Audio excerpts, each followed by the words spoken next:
fact that social media and politics are intertwined seems very clear.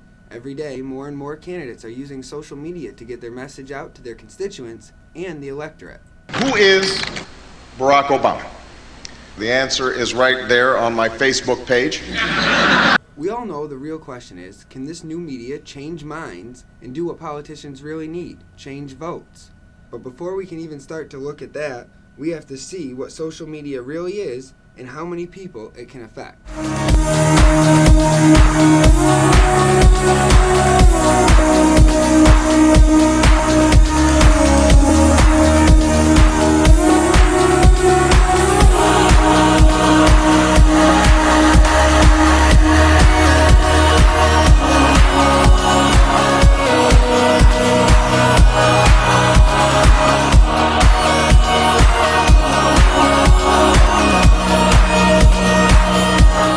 A lot of people are using social media, and it's still a growing technology, but we still haven't found out if this is having any effect on campaigns. Finding research on this topic can be very hard, as it's still a fastly growing and changing medium. But Big Think, a social media research group, has done this study on Obama and his use of Twitter and other electronic media during the last election cycle. I do not think large campaigns will ever be the same. There were some absolute rock stars on the Obama campaign. Joe Rospars and Macon Phillips and Chris Hughes.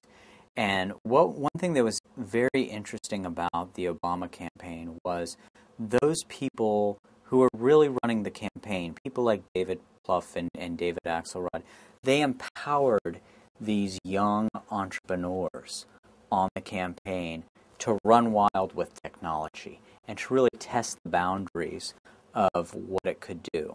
And, you know, I'll give one example of something that at the time I don't know if people quite understood how significant it would be, but it turned out to be significant.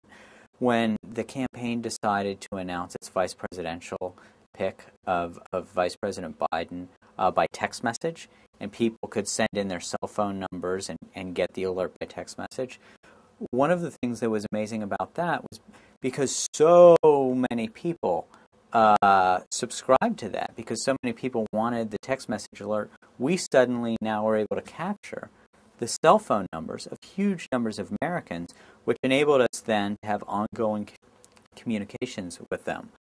I think that a lot of what the Obama campaign pioneered in terms of its use of technology is just going to have to become a standard part of every national campaign by both parties from now on. And I think that a lot of it will devolve to congressional and gubernatorial races, because some of what we saw, I might have this number wrong, but I think that Joe Rospars had a 190-person staff. One of the things that we know about technology is that it becomes increasingly commoditized and increasingly inexpensive. So things that may have cost the Obama campaign millions of dollars, some entrepreneur is out there figuring out how to do it for hundreds of thousands of dollars and how to sell it. So I have a feeling every candidate for governor, every candidate for the Senate and for the House is saying, hey, how can I get some of that Obama campaign tech mojo? So some studies have been done, but even more telling might be a look at some hard numbers. In November's elections, the candidate who more people liked on Facebook won in 71% of the Senate elections. Twitter was even more accurate, with the candidates with the more followers winning in 74% of the elections. Facebook says it watched 118 races in the Senate and the House, and found 77 winners had more likes than their opponents did. Furthermore, candidates with twice as many fans as their opponents won by at least 3.9%. Traditionally, the candidate with the most money has always done better in elections, but the fast rise of social media, which is often cheap or even free, has started to change this. In the last election cycle, Facebook and Twitter were often better predictors, as we've said, even to the point where the candidate with the less money, if they had more likes on Facebook or more followers on Twitter, did better in 42% of the races, regardless of money. So a correlation between social media and politics can be found as far as election results go, But is it causation? That's the real question. And the answer on that hasn't been found yet. Studies are just beginning in the area, like this one at the University of Minnesota. What we're trying to understand is, does social media have consequential effects to how people absorb campaign information, and whether they're willing to maybe give more or less, put a yard sign out, contribute to a person, and does it motivate them more to actually get out and vote?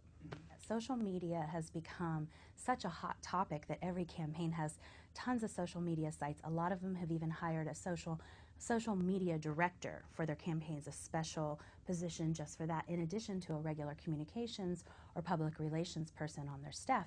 However, when we look at this and when we interview them personally, we find they don't really know exactly why they're doing it, other than it's just everybody does it.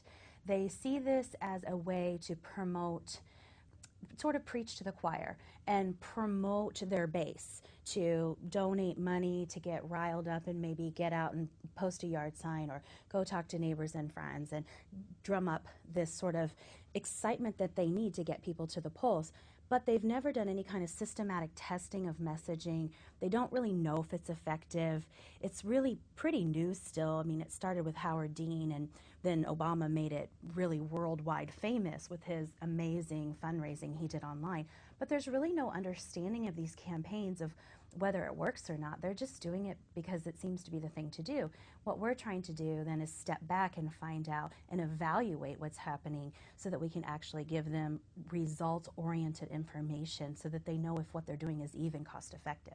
It seems like a menial task to actually type in a tweet or update a face page. So campaigns that are already restricted for resources and time, it's very tempting for them to want to just hand that over to a volunteer who's not being paid, or a low-level hourly worker. And that is the most dangerous thing they can actually do, because they absolutely lose control of the message.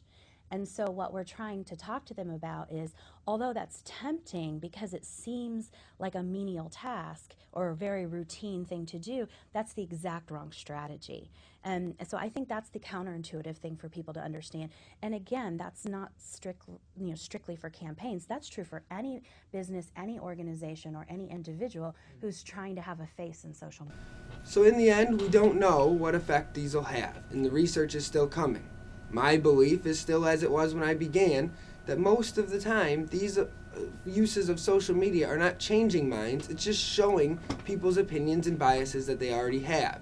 It still is an interesting tool to motivate volunteers and build a stronger base.